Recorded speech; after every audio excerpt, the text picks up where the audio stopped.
Hi, we just finished meeting for pronunciation practice on January 25th.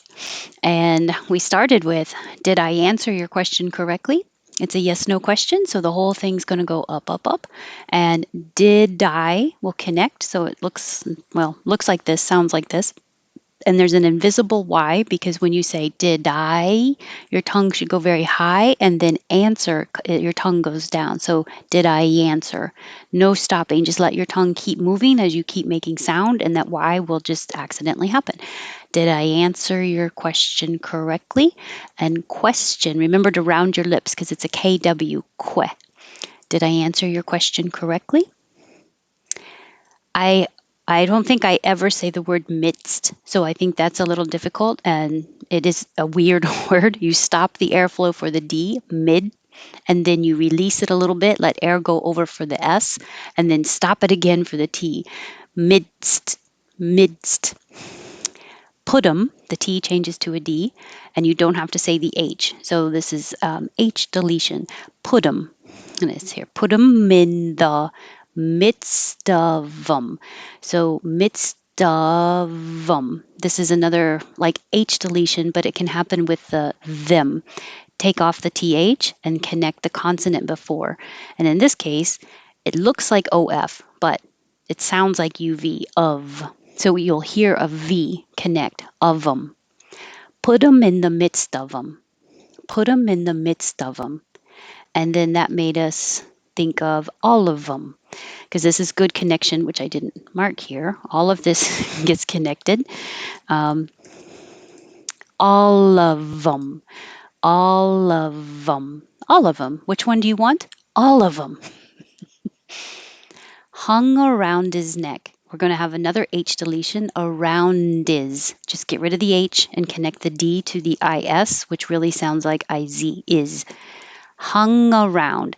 And I do hear people say hung around, and that's the same as hanger, hang out.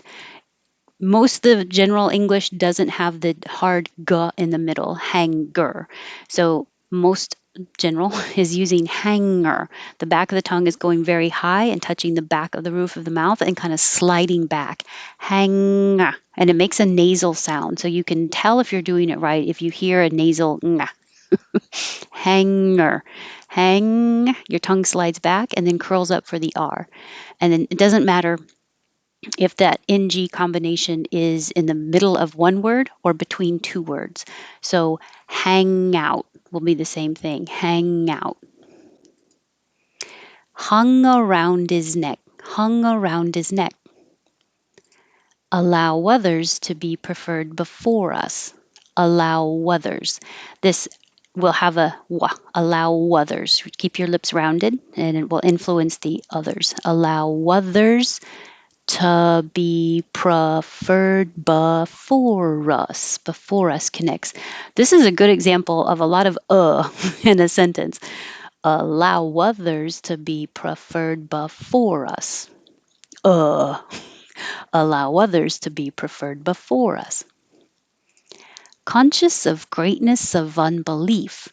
Conscious of will connect, greatness will connect, and of unbelief. Again, it looks like an F, but it sounds like a V. So when it connects to the U, I should hear VUN. Conscious of greatness of unbelief. More uhs again. Conscious of greatness of unbelief.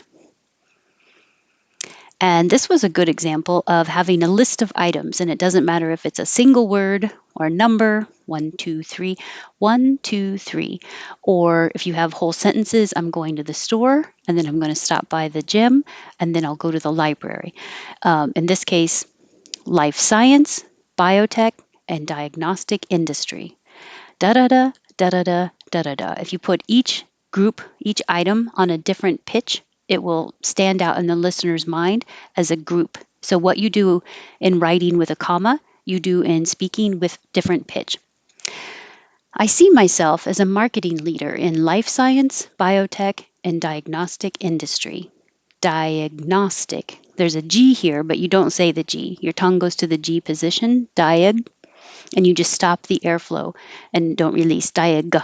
Just hold it, and then Gnostic. All of them. Let's hang out sometime. More practice with hang out. Let's hang out. Hang out is a phrasal verb that goes up.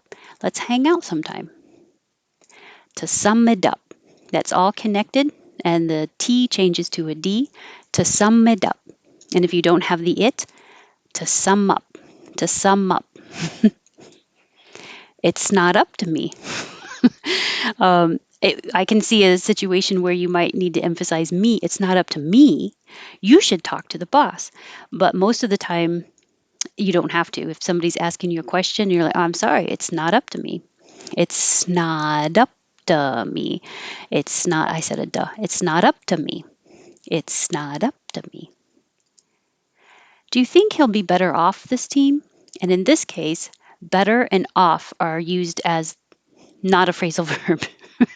Do you think he'll be better when he's off of this team? That's what the meaning is, which is different than the phrasal verb better off, meaning in a better position, in a better situation. Do you think we'd be better off with a new team member?